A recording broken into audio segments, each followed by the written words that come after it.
Well, Rockstar Gang, what up? What up? Appreciate everyone joining the live stream. Happy Sunday to everyone. I hope everyone had a wonderful Sunday or had a wonderful weekend. Still the weekend, but you know what I mean. It's Mondays tomorrow. The work week starts right back up tomorrow, but we're going to dive into this draft class, man.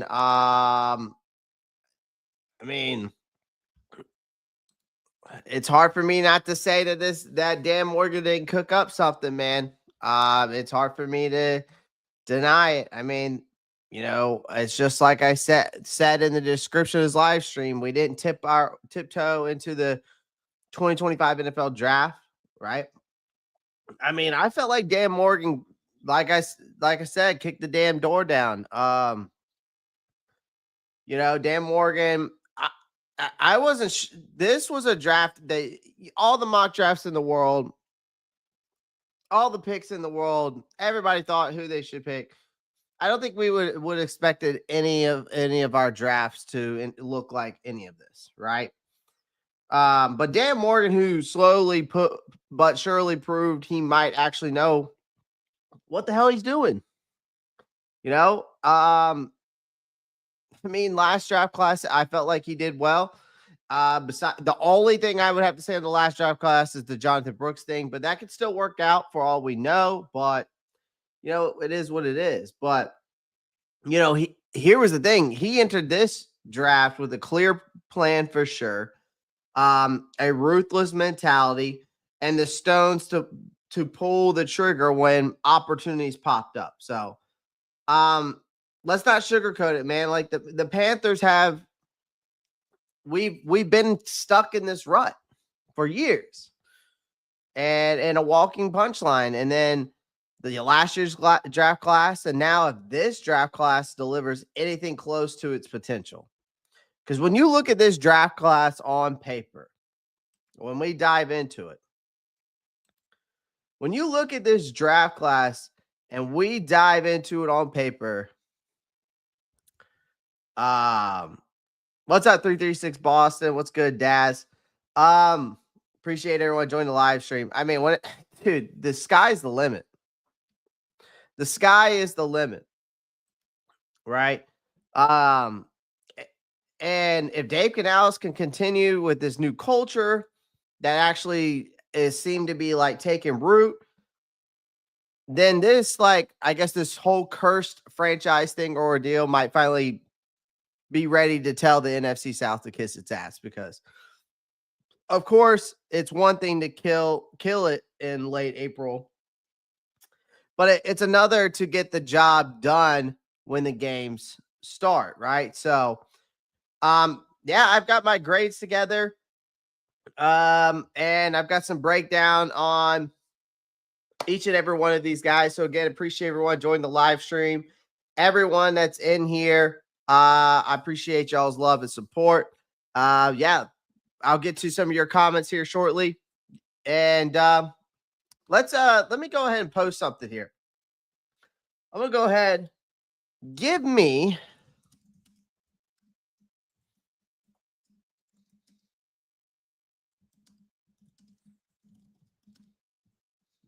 $2025 draft class. Give me your favorite pick in the Panthers 2025 draft class. All right. Love to hear it. Just start a Q&A for you guys. Just wanted to see. Love to hear y'all's. Give me your favorite pick of the Panthers 2025 draft class. All right. Let's get right into it. Oh, I already got pulled up. Here we go. All right, let's dive right into this bad boy, man. All right, first things first. You got Tetero McMillan with the 8th pick in the 2025 NFL draft. Now, here's the thing. I'll be honest. I wasn't the biggest Tetero McMillan fan, okay, because I didn't like I gave him some good and I gave him some bad. Every prospect has its flaws, okay? When I watched this film, I didn't like the way he comes off his release versus press. That's why I have that up there. I don't like how he gets locked up against physical corners, especially against man press. And I just need to see him be more explosive off the line. Those are my biggest three. His route breaks, I've seen times where the route breaks, need shortcuts. Okay, right? I get it.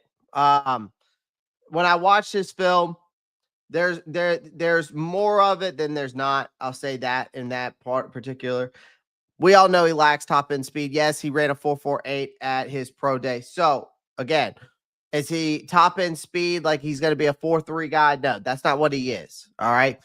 I think the ceiling for him, I would say like the ceiling for him is definitely AJ Green, Mike Evans kind of ordeal. But we're looking at also a floor of like Quentin Johnson. That's where I would say his floor is. Where he would meet in the middle, I would have to think of a guy, but everything else checks those. The what he checks off the boxes: versatile, X slot, fluid for size.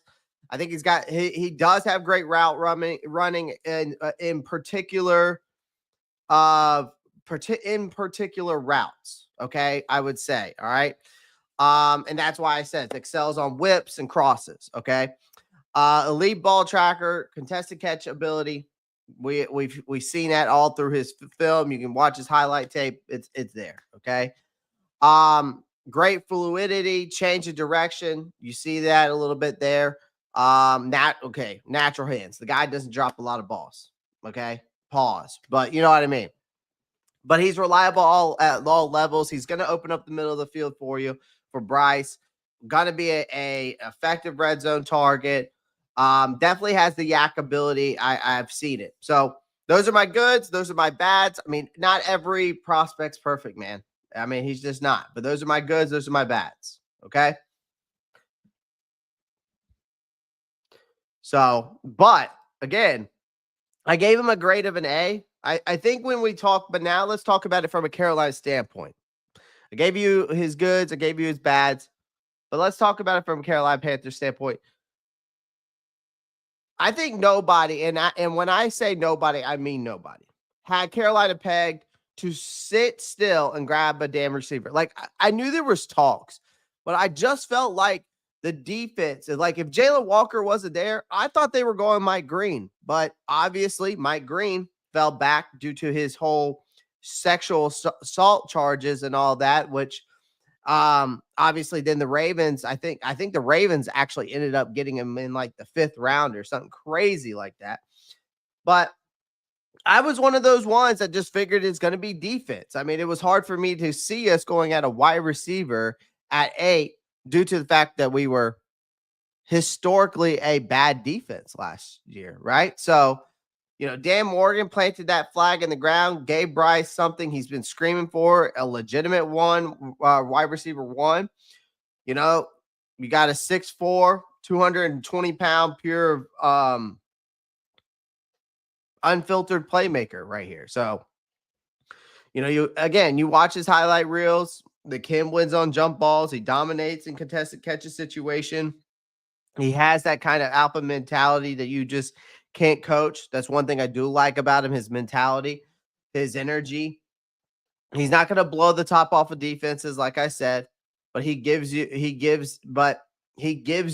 what you need. And this man knows how to win, and he knows how to win, especially in the receiving game. Now pairing him with Xavier Legette, McMillan, I think we could have a nice, scary 1-2 punch there. This is a chance where we can say, okay, we can scare a defense with these two, right?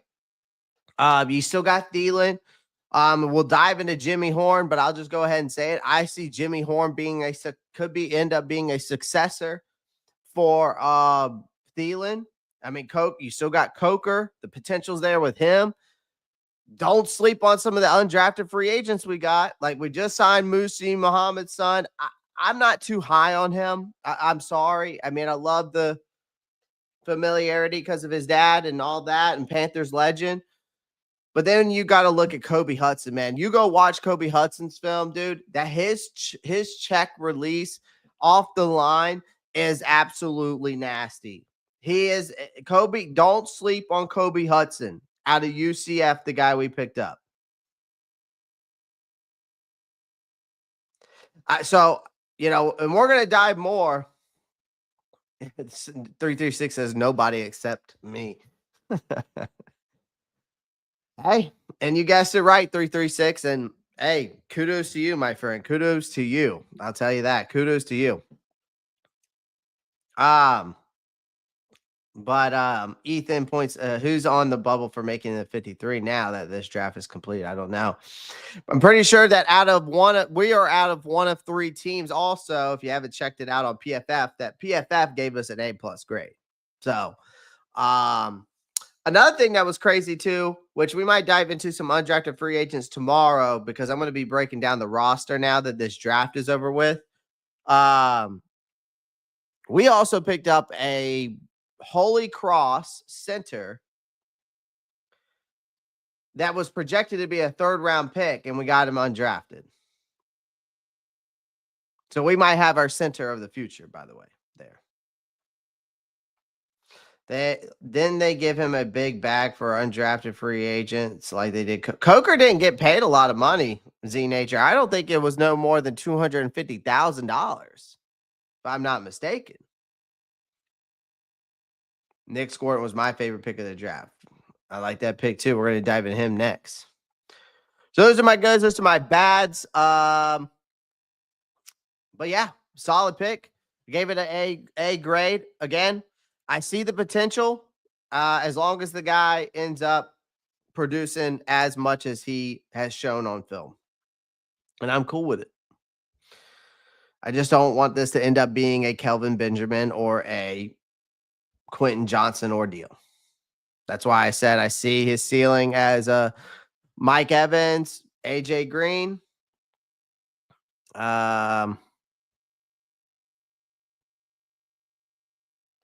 his floor being the Quentin Johnson ordeal.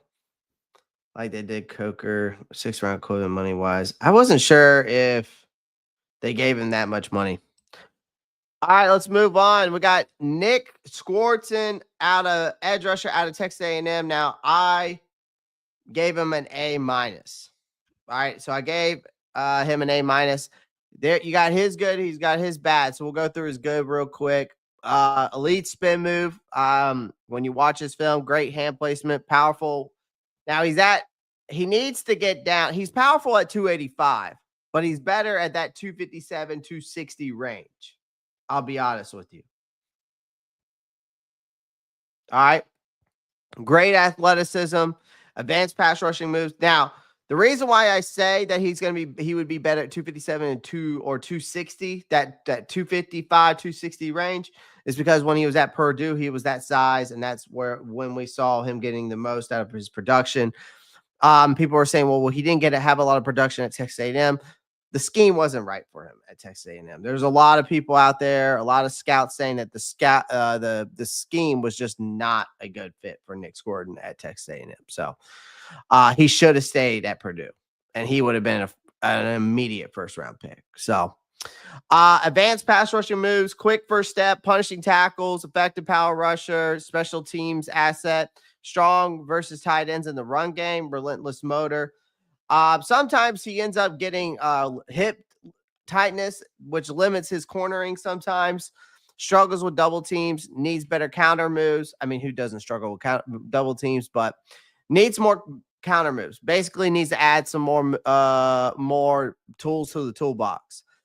Tackling technique, inconsistent, pad level rises with fatigue. So he's got a few nicks just like everybody else.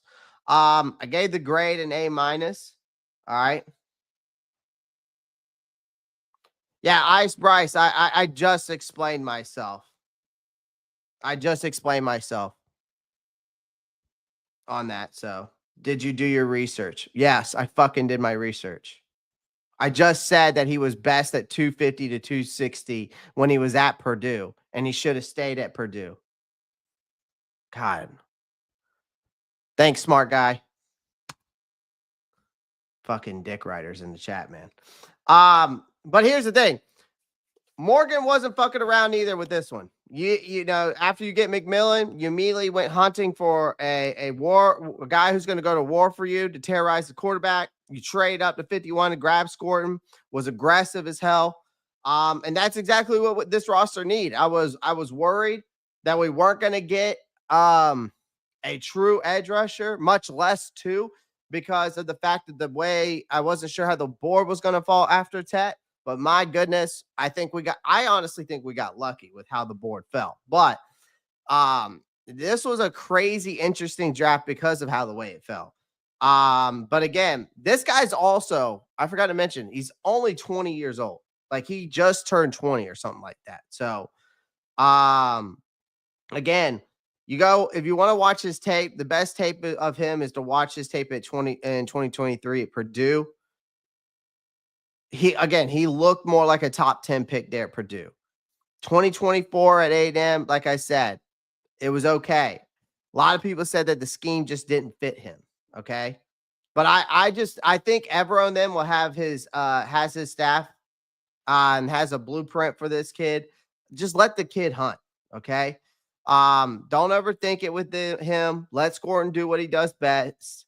And that's wreck offensive lines, eat souls. And this could be one of the biggest steals in the entire draft. All right. Oh, I'm not crashing out. I just can't stand fucking retards come in here and just want to act like they're the fucking smarter person. Just fucking open up your ears and listen. Jesus Christ. But that's what they are. They're keyboard warriors and they're dick riders. And I can't stand it. I'm just going to call motherfuckers out now. Don't come on my show and be like, did you do your research? No, motherfucker. I only have over 5,000 subscribers because I just fucking jerk off with my left hand. Fucking dumbass. All right. But I'm just saying, man. Be sure to Cyber and Ghost. Be sure to watch. Warning. Be sure to watch from the beginning to avoid asking ill-timed questions. Warning.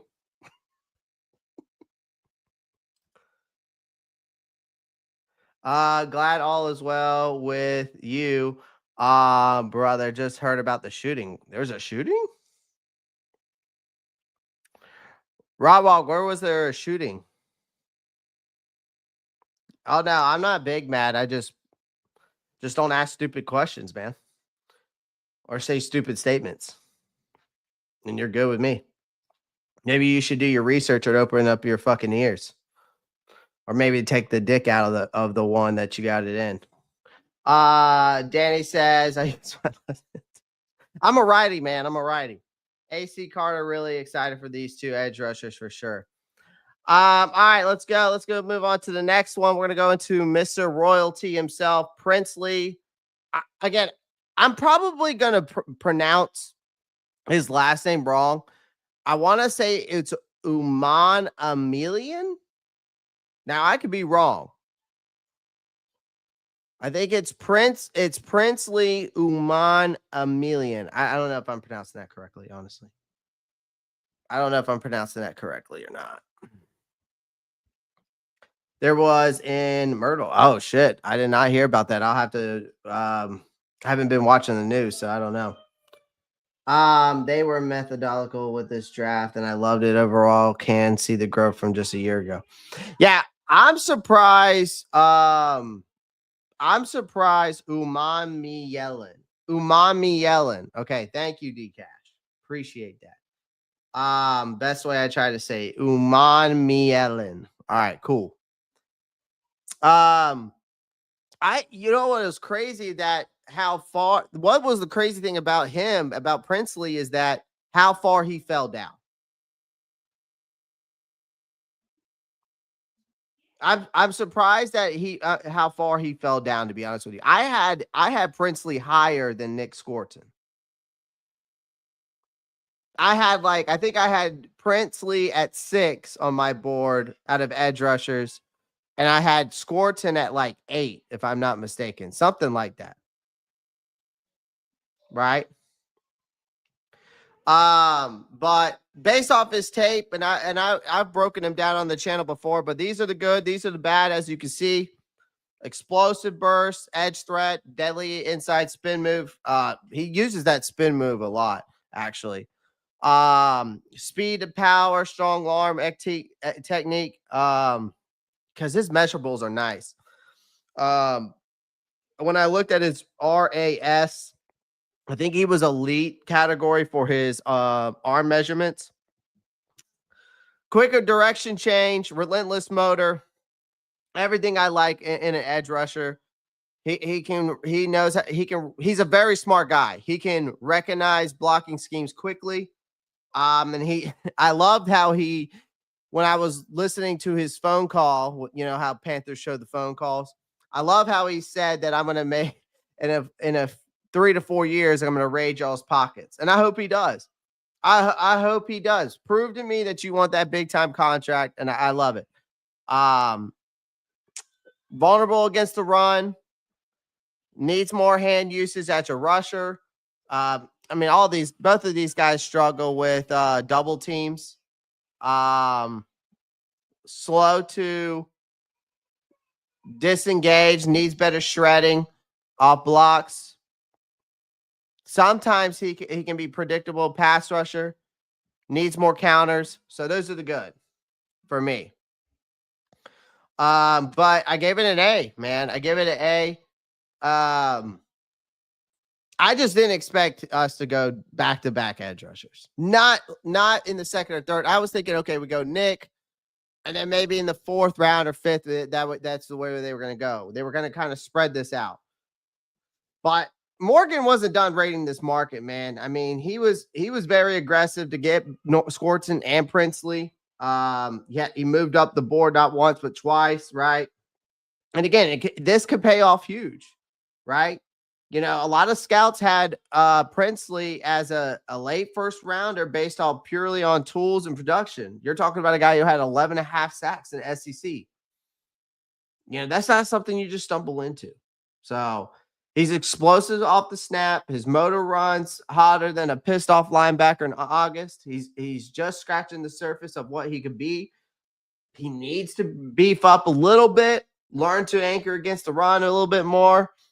But for now, you just turn him loose, third and long situation, and let the chaos go, man. Right? I mean, now with these guys, you're hearing all these things that maybe Clowney's gone. Here's the thing. I'm going to be honest with you guys. I think we should keep Clowney. Here's my reason behind that. We have a young team. I think the more veterans we have right now, or the veterans we do have right now, we need to keep them here to mentor these guys. Thielen's going to be great for Kobe Hudson, Jimmy Horn, Tet, you know, all these guys that we brought in. Right? Continue mentoring XL, continue mentoring Coker. Yeah, I did see the video of him squatting 700. Like, I did see that Tri-State. Shout out to you for the 199. I mean, and he made it look like at ease. Like, the most I've ever squatted is like the most I've ever squatted was 395, or I might have gotten 4 at one point when I was really get into powerlifting. But shit, man, like, he made that look so easy. So the guy's powerful. That's what I'm saying, D-Cash. Just let them phase themselves out. Don't push them out. Same with Thielen. That's exactly what I'm saying. I mean, I don't think you're going to save that much money off of his contract, to be honest with you. I'd have to look into his contract and figure it out. 400 is crazy, bro. 700 is bugged. Yeah.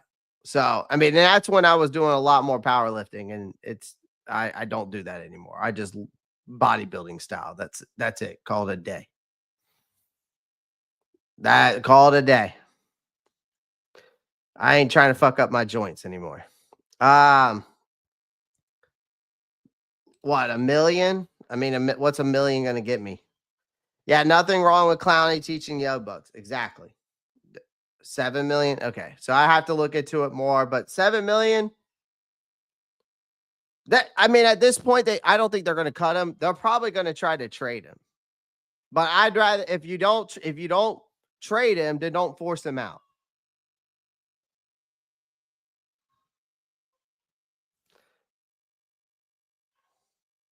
Cut Clowney, use the money, get a bet safe. I mean, I hear you. I hear you guys. I hear Bryce. I hear you, Trap. I hear you. I hear you. Black Fry says we got a kicker. Yeah, we actually got a kicker that can actually kick past 50 yards and beyond. What a shock. 9 million trade. Okay, perfect. If you want to trade him, trade him. I don't know if I want to cut him and get. I mean, I get the 7 million. I get it. But I really want a veteran leadership for these guys.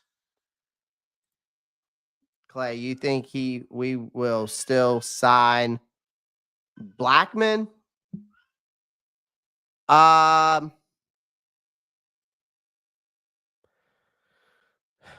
problem is Blackman, I think, wants something around like 24 million. I don't know if it's a year or something like that. It's something came out that it was like it was a bit it was like he wants to get paid way more than he probably should get paid. Because really I see his contract being more towards like 19 to 18 million. I have to go look at his market value, but I'm pretty sure his market value is a little bit high for me. I'll have to go look at his market value again. I was looking at it when we were talking into him. Honestly, I wouldn't even mind a guy like Marcus Williams. You probably could get him for a lot cheaper. But he had a down year last year, but that doesn't mean that. I mean, guys have the down years every year. Who's to say we didn't tell them he's retiring? I mean, maybe he could be trying to end up retiring. Nader, what's good? Yeah, way too much money. Yep, it's too much money, Dcash. All right, let's move on. The most interesting one to me, honestly, was Trevor and Etienne. The most interesting one. All right. I mean, we saw running backs flying off the board early day 3. And obviously Morgan was about to sit there with his thumb up his ass, and he snagged Trevor Etienne, younger brother, Jaguars, Travis Etienne, shore up a backfield that's been held together with I wouldn't say it's duct tape, but really just Chuba Hubbard. It's been held together with Chuba Hubbard. Not Miles Sanders. Jonathan Brooks retore the ACL, you know. But Etienne isn't a workhorse. He is one of those guys who is a speedy change of pace guys, soft hands, some special teams ability. Now, here's the thing. If you're expecting him to truck linebackers, grind out 25 carries a game, forget it. But as a third down back behind Hubbard and Rico Dowdle, while you let Jonathan Brooks rehab, hell yes, it makes sense. Not the flashiest pick, not the stupidest one either, but it does make you wonder. So then why did you re-sign Blackshear? Special teams? You know? But I don't know. I'm not opposed to it. Georgia produces linebackers. We all know that. So, but good and bad. He's got great, when I watch his tape, great vision. I mean, the guy's an absolute Sonic the Hedgehog on the field. Great balance, good hands. Only one drop in 63 targets, right? So reliable hands, great pass protection. Actually, for his size, very good at pass protecting. I mean, he gets in there, he gets nitty and gritty with those big linebackers, and he'll block. He'll block. He's able to create tight spaces. Ideal pad level, fights through contact. He does fight. He's not a workhorse. He's not a bruiser. Explosive tempo control, hits lanes hard, still 20 years old. Third down versatility, still developing at 20. So, of course, again, lacks the frame for break tackles, long speed, needs more burst, struggles versus stacked boxes. needs better anchoring and pass protection, but he does well on film. I mean, his film is solid. I'm not going to say it's over the top, but it's solid, all around solid. All right. So that's why I gave him a B minus. He's not a clear RB1 yet, but again, solid. So B minus, I think, was fair for him.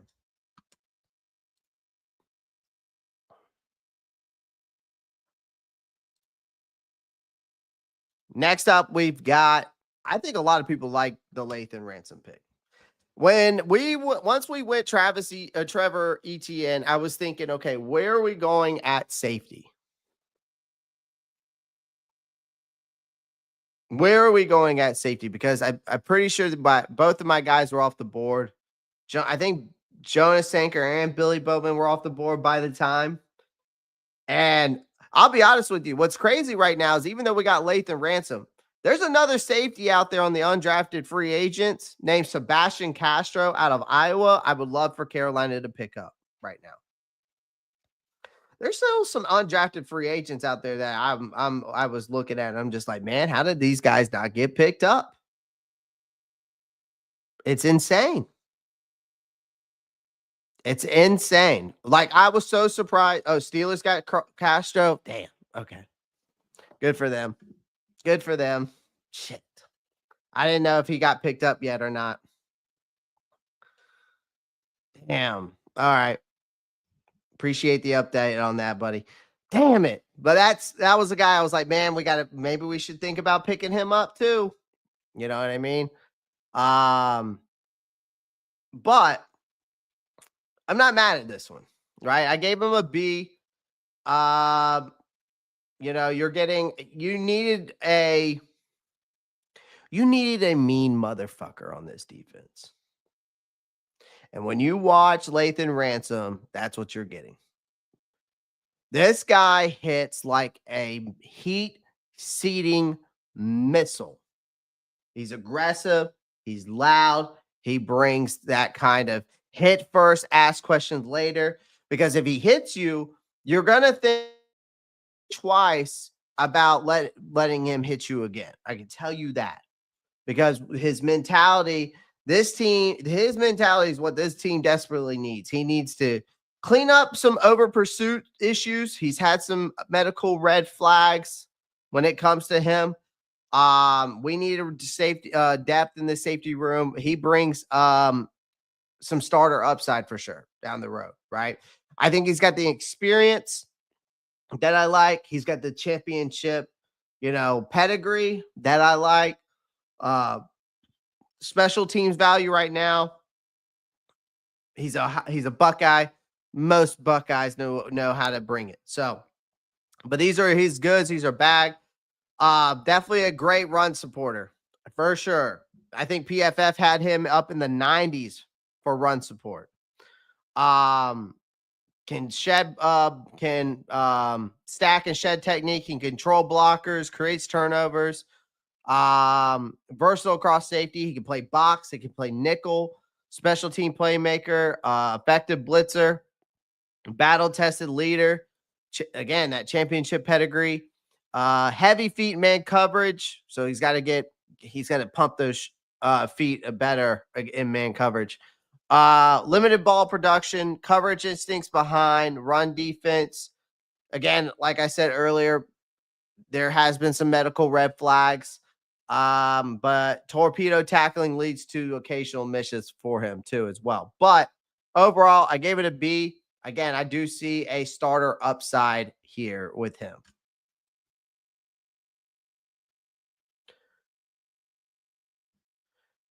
Yes, he can be moved to nickel.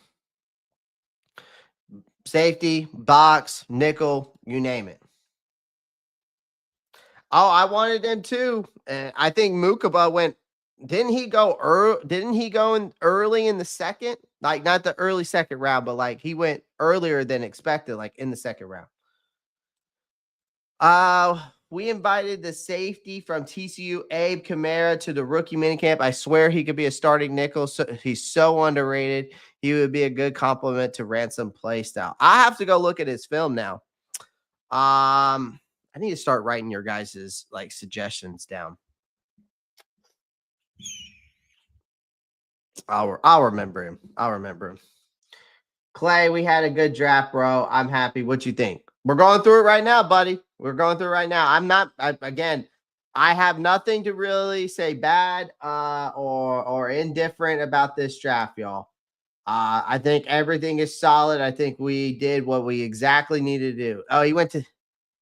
Damn, Danny went to Eagles at 62. So that's the third round. Okay. Is that the third round? Yeah, it's third round. I like early third. Eagles got a freaking stud. Like they need but that's the thing. Like, why would the Eagles take him? Like they already got a stud. Well, I guess they have to replace CJ Gardner Johnson. So damn, Eagles about to be dude. The Eagles are just gonna continue to just be good and stay good with the way how Howie Roseman's draft. Howie Roseman probably now is the best GM in the NFL. How he has stacked that defense and has stacked that team with talent. It's insane. Between last year's draft, this year's draft, getting AJ Brown and Saquon Barkley and all those guys, like it's insane.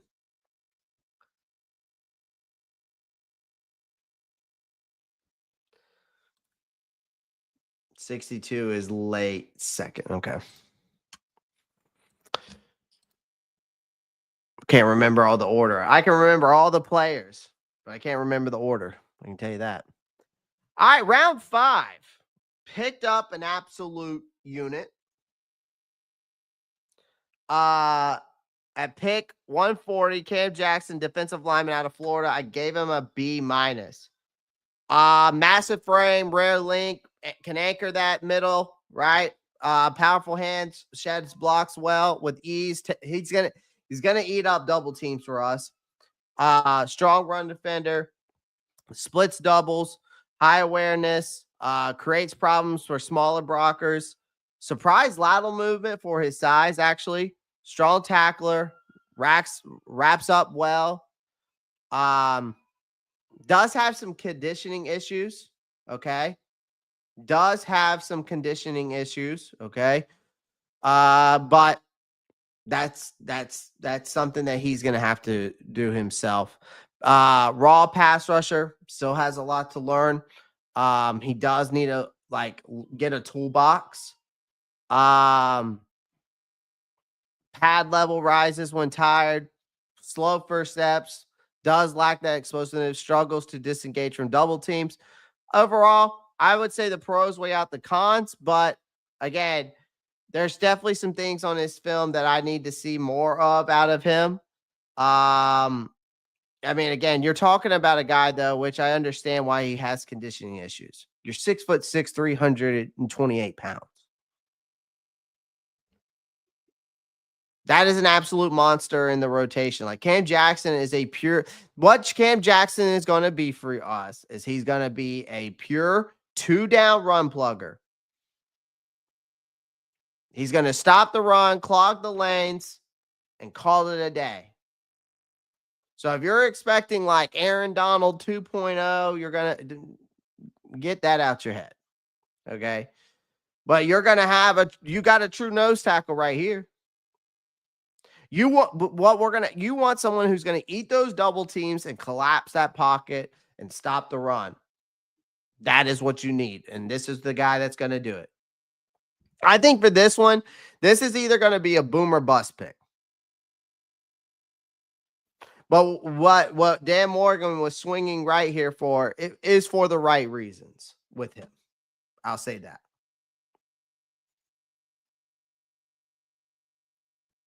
Danny, I love cheeseburgers too.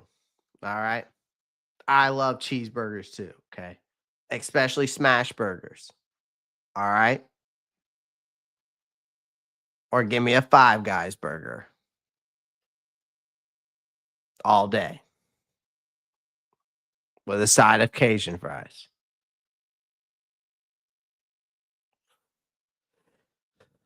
Danny, is Bam Martin Scott any good? Bam Martin Scott, I'll tell you this. Watching him out of South Carolina, I felt like I definitely feel like Mo Williams and Demetrius Knight are better. I definitely do. Um, I wish that could say that he's. Here's the thing.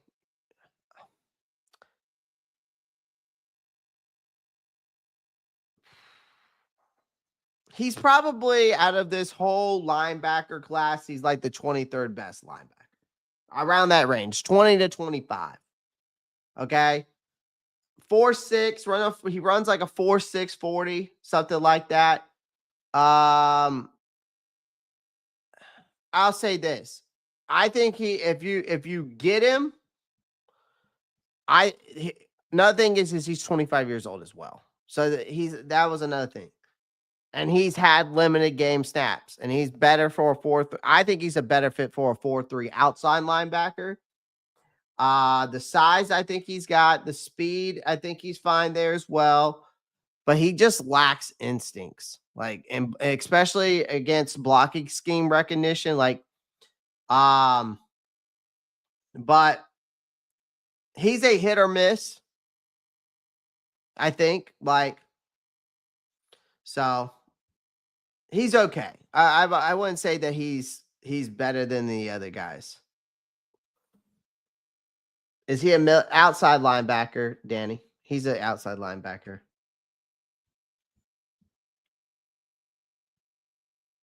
I think they should let go of DJ Johnson. He should be out the door. He should be out the door. But people still, for some reason, believe. Some people still believe that DJ Johnson's got it. I don't see it. I don't get it. I've never saw it. We're talking about a guy that played his first. Didn't he play like his first 2 years in college as a tight end before transitioning over to an outside linebacker, edge rusher? So,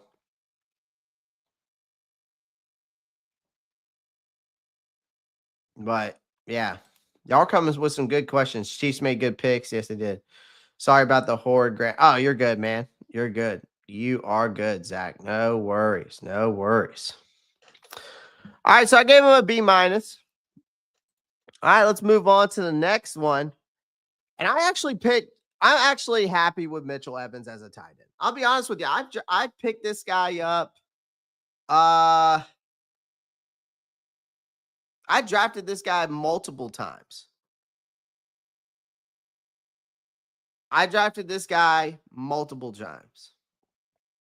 Right? And so I see a lot. Here's the thing. Maybe this is a hot take. I see a lot of Jason Witten in his game. I do. I see a lot of Jason Witten in this game. I really like this pick. Right? This isn't the sexiest tight end. Okay. And okay, pause. But I'm talking about from a talent standpoint. It's not the sexiest pick. It's not the flashiest tight end. He's not going to light up the highlight reels or shatter records. What he is dependable as hell. He's a big, strong target over the middle who can catch the ball in traffic, block like his life depends on it. The Panthers tight end room has been, besides Jadavion Sanders, we've seen Tommy Tremble. It's just like 1 minute Tommy Tremble does something, and then Tommy Tremble doesn't do anything. Then Tommy Tremble does something, then Tommy Tremble doesn't do anything. So it's just been lack of consistency. Okay. That's really what it has been. Okay. But Jadavion Sanders, we saw a lot of potential there last year. I think Evans might not fix our tight end room single-handedly, but it does give them a tough, reliable presence who can move the chains, punch defenders in the mouth. I wouldn't be shocked if he's ends up getting a little bit of starting time by the end of the season. I think right now Jadavion Sanders definitely tight end 1, but Mitchell Evans and Tommy Tremble, I think, are going to be battling it out for tight end number 2. I mean, you're talking about a guy who's a big time target. We're going to go through his goods and bads. I gave it an A-, but big time target, thrives on deep routes, elite body control, contested catches, smart versus zone. He can find the soft spots in defenses. That's what I like. Tough physical blocker, great for the run game, natural route adjuster, versatile alignments. The only thing I can't stand with him, limited route separation. My concerns, there is an injury history there. I think he broke his foot, and then of course the torn ACL. Inconsistent blocking technique, limited yak ability, struggles blocking in space, but for the most part, this is very solid. I see a Jason Witten in him, and if this guy can end up being anything close to Jason Witten, it's going to end up being a great pick. So, I gave it an A-. I gave it an A-.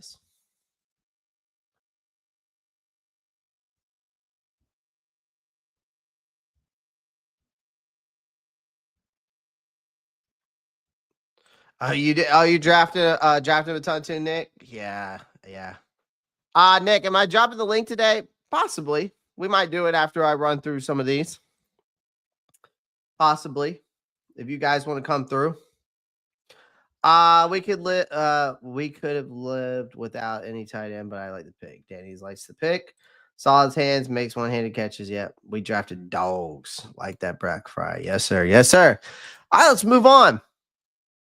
Last but not least, and I think this might be one of, I don't know, is this like, I guess this has a lot of Panthers fans like this pick, right? A lot of people like this pick. I like it too because I see the potential. I see somebody here with the speed that this guy has to be that successor for Adam Thielen, especially in the slot game, right? I gave him a B. I mean, it's a 6th-round pick, so fair enough. But getting Jimmy Horn at the 6th-round pick, it wasn't bad. I didn't know where they were going to go with that last pick, to be honest with you, right? But you get a speedy little demon out of him. You got talking about a guy who's 5'8", same height as me, 174. I'm a little bit bigger than him, but you're talking about 174 pounds dripping wet. Someone tried to tell me the other day that he's 154. He's not 154. He's 174. Like what slot wide receiver is out there 5'8", 154? Double check your stats.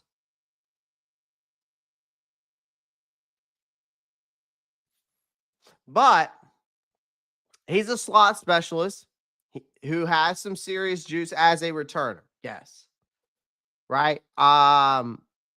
Which in an area where the Panthers have been quietly awful, I think if Horn can learn a few tricks from, again, I think if he can learn from Adam Thielen, route running, deception, how to survive in the NFL when you're not the biggest dude on the field, he could end up being a sneaky weapon. Worst case scenario, you get a dangerous punt and kick returner. Best case scenario, you unleash a jitterbug on tired defenses. So he basically becomes a dangerous punt returner and a dangerous slot receiver. That's the best case scenario. Worst case scenario, he becomes a dangerous punt and kick return. That's it.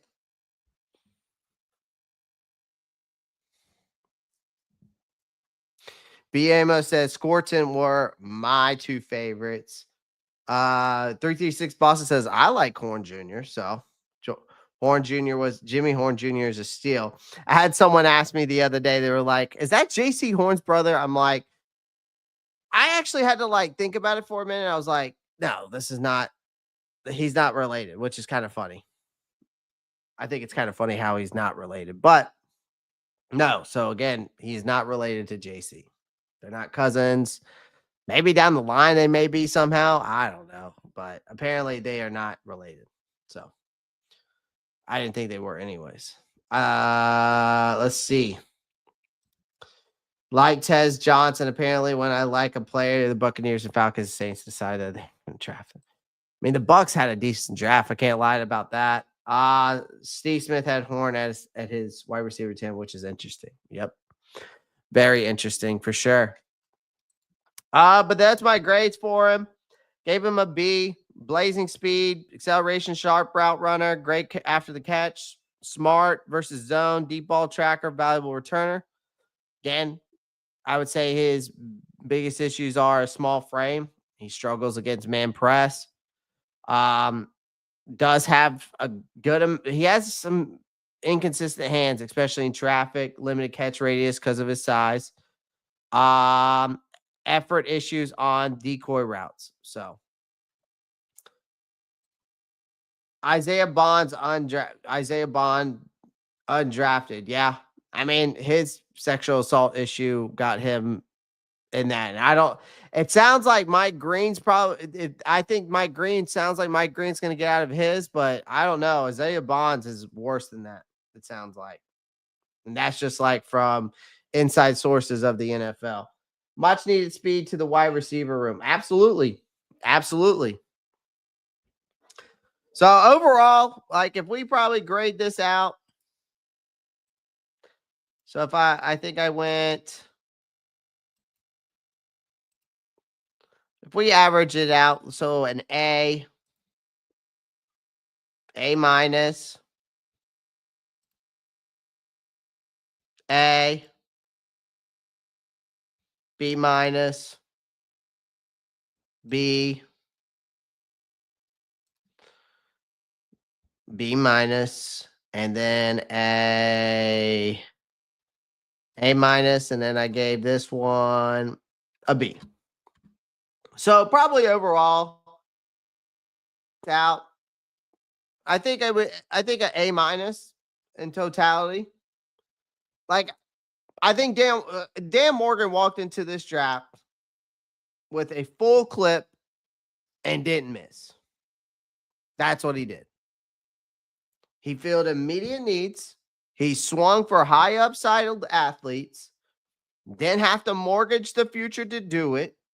Most importantly, he drafted dudes, guys with fire in their bellies, chips on their shoulders. Now, will every pick pan out? Y'all guys got to get in your head. Not every pick is going to pan out. Hell no. That's not how the draft works. But if half of this class hits the way it should, I've always said that if you hit on 3 or 4 picks, normally you have 7 picks, right? You have rounds 1 through 7. You normally have 1 in each round.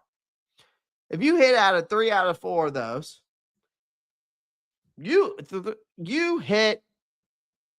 did damn well. So even if we can hit 3 or 4 out of these guys, then we are on the verge of finally being back. I really feel like that. And being back on the road on relevancy. And I feel like this has been one of the best draft classes I've seen from us in a long time. It also feels like we finally have a front office that is competent enough to make the right moves, not over, pay or over, send like we did for the Bryce Young trade. Dan Morgan is actually competent enough to be like, no, we're not doing this. I'm not going to give you this, but I can give you this and this. Oh, you don't like that? Okay, well, you counter it then. We're just starting to see the relevancy come back, and it's time to grow the fuck up and let's start winning, man. Start winning.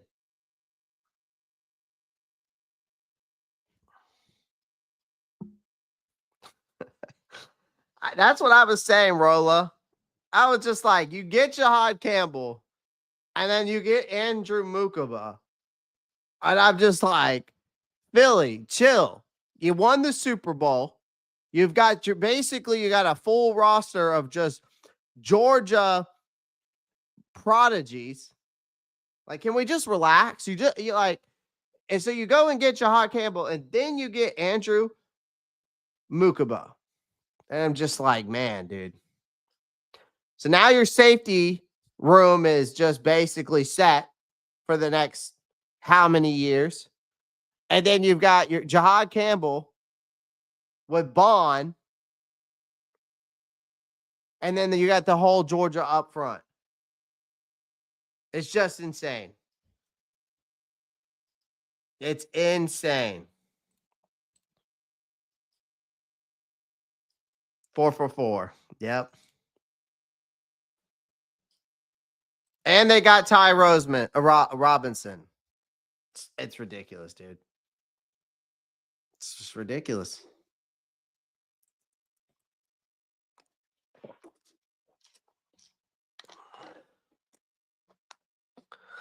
Yeah, I mean, I felt like the Saints with picking Tyler I don't know how to pronounce his last name. I wasn't sure how I felt about that. I'm interested to see what happens on Tuesday night at the NFC South Roundtable. If you guys know what I'm talking about, yeah, y'all know what I'm talking about. Make sure you all tune into the NFC South Roundtable. We will be live this Tuesday breaking down the drafts again, giving our thoughts like I am today. But we'll be over there. You'll get to see TJ from the State of the Saints podcast. You'll get to see Mr. Bucks Nation, James over there, and you get to see Smitty Machine, Big Smitty from Smitty Machine, who's the Falcons content creator. He'll be over there as well on Tuesday. We'll be breaking down everything. So Philadelphia Bulldogs, exactly 336. They might as well be at this point. It's ridiculous. Antoine Power up. I mean, dude, they're just stacking it. Stacking it.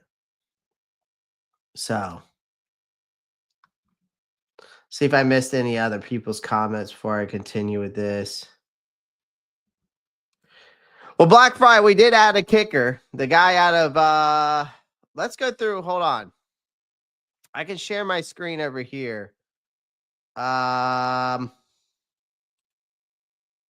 go to my Twitter account real quick.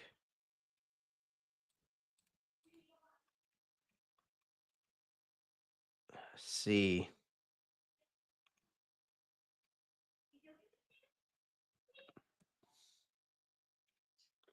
Because I was on Twitter last night. Yeah. We did sign a kicker last night. His name is Ryan Fitzgerald out of FSU. And I will go ahead and I'll actually, while I'm doing that, I'll go ahead and pull up his stats for you guys. Since I know a lot of people are worried about the kicker situation, but I'm pretty sure we just found a kicker who is not only consistent, but also can kick it from over, 50 plus yards. So, yeah, look at this.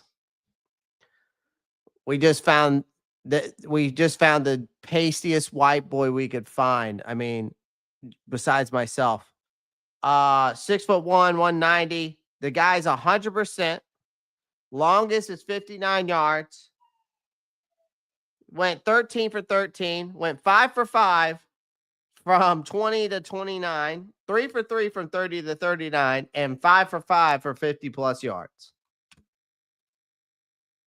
So you got your kicker.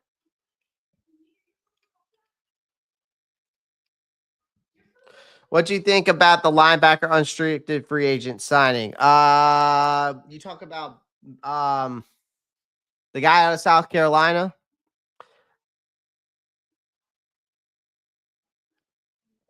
You say Bam? You talking about Bam? Bam Scott. Pistons are cooking. Are they playing right now? We got NBA on right now.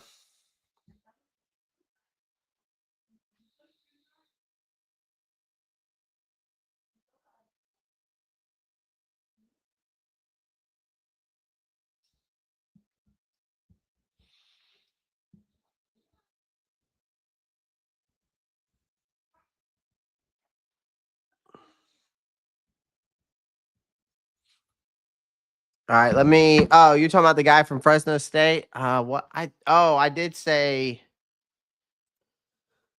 I'm trying to see. Did I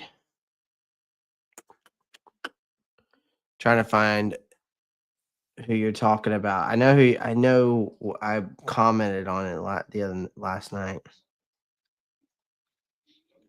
One of my favorite undrafted free agents was Kobe Hudson.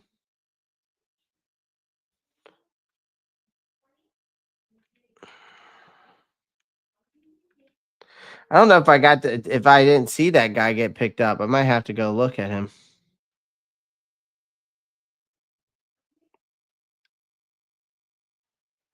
Maybe I didn't. Maybe I didn't see him. No, no. Is this him? No, that's the kid. This is the guy I was talking about last night, ladies and gentlemen. These guys had a 3rd round grade on this kid out of he's out of Elder High School. I don't know where he went to college though. Luke Kent. I think he was out of Holy Cross. No, maybe he wasn't out of Holy Cross. Where was he out of? Oh, Cincinnati. My bad. I thought he was out of Holy Cross. That was the guy I was talking about.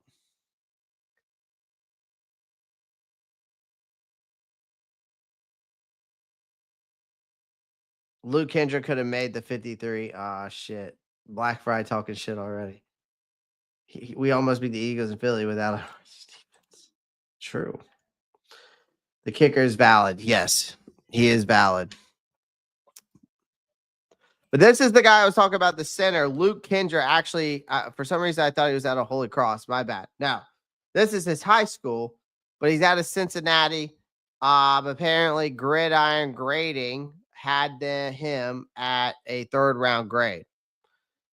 We got him as an undrafted free agent, and he went to University of Cincinnati. So, could end up being our future center of the year, future center. Who knows? So that's also interesting as well. Yeah, he's a center. Yep.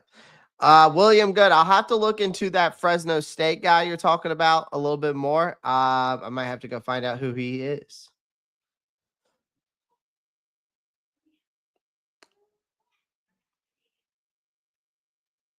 But yeah, we finally kicker, man. We finally got a damn kicker.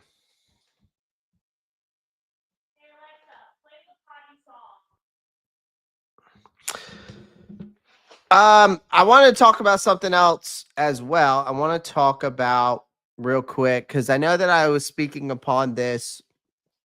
I spoke upon this yesterday just a little bit about the Ike Ekwonu situation. I really want to talk more about it because I only did it in a short. So I didn't really get to express everything I wanted to really express, right? So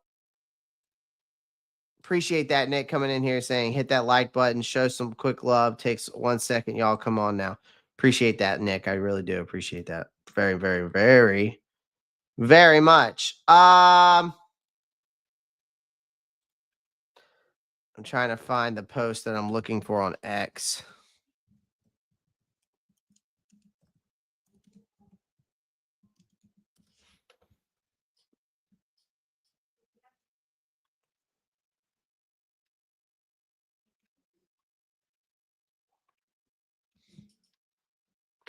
Oh, here it is. So yeah, we picked up Ike Ekwonu's 5th-year option. And so I really wanted to dive into this because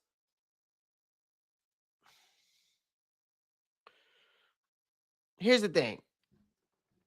It was crazy because we closed out the damn draft like yesterday, and then all of a sudden they're like, "Oh, we're gonna pick up his 5th-year option," right? Um, and they were actually they were on the heels of wrapping up their final pick in the 6th round, right before they took Jimmy Horn.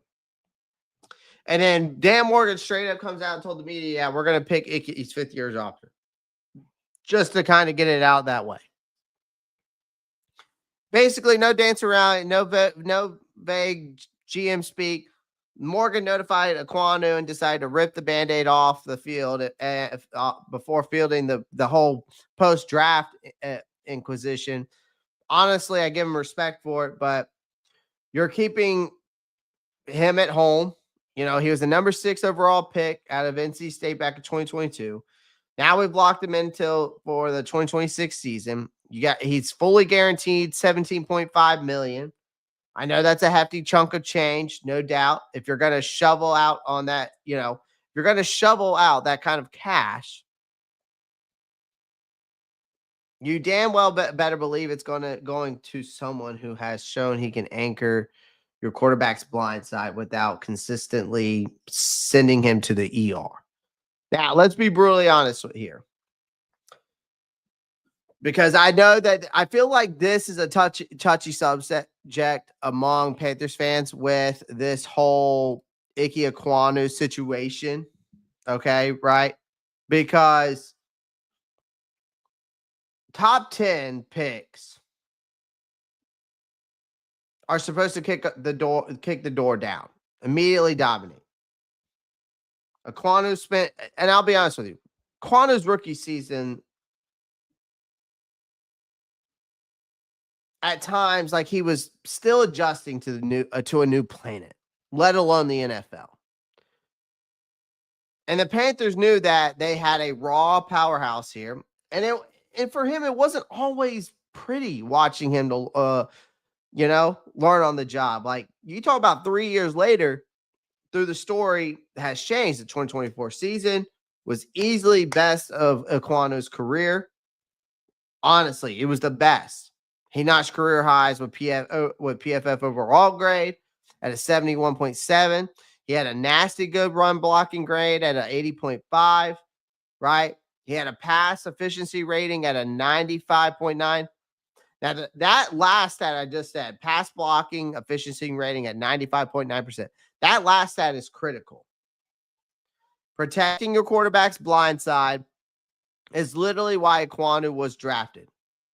And he finally showed some real muscle in that department. Now, again, I said it before and I say it again. This guy is not perfect. He's not. His pass blocking grade of 66.2 still leaves something to be desired from him. Consistency has been a bit of a flirt instead of a full commitment. Okay. Now, if you go look at his PFF grade over the years, it's like his pass blocking grade is 67.5. I'll share it with you guys. Hold on. I'm trying to pull it up. Why it's not letting me share it with you guys, but let me do it again.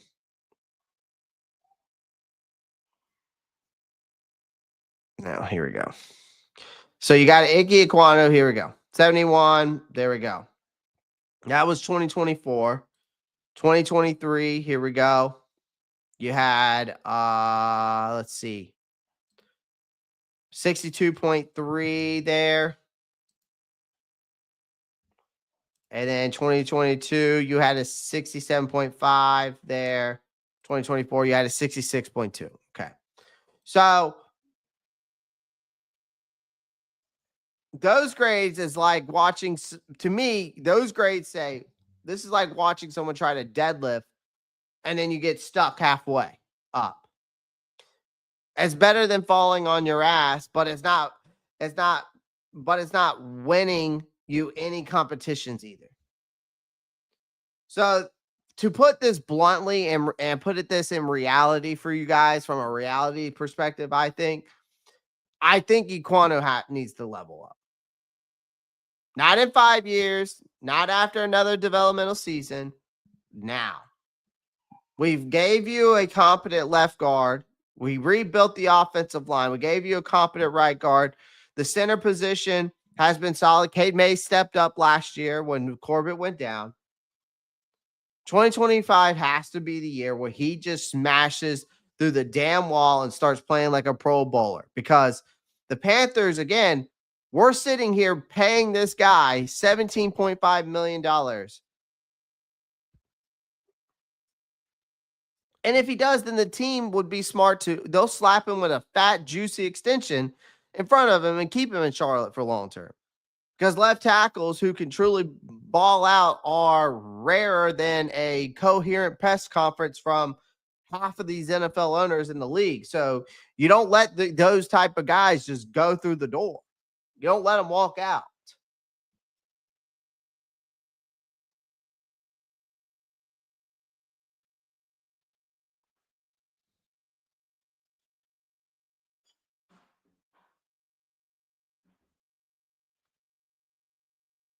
Appreciate that, Dougie. Appreciate that, Dougie Fresh, for coming through. But if he stagnates, or God forbid, or regresses, then you let the 5th-year option ride out. You thank him for his service, and you either draft his replacement or find someone in free agency. No hard feelings. That's just the business of the league. But in the terms of Panthers' larger plan, this decision also sheds some light on why they weren't diving headfirst into drafting offensive tackles this year, even though they sniffed around a few during the pre-draft process. They clearly believe Aquano deserves another full audition to prove he's the guy. And they're not wrong. He's shown enough flashes to justify one more big-ass roll of the dice. Again, I think what Dan Morgan's doing here is are making a smart, calculated gamble here, okay? They're betting on his potential, not perfection.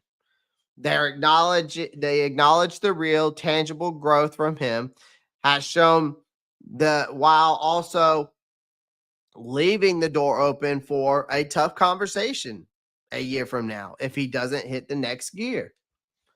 So that's the way I look at it.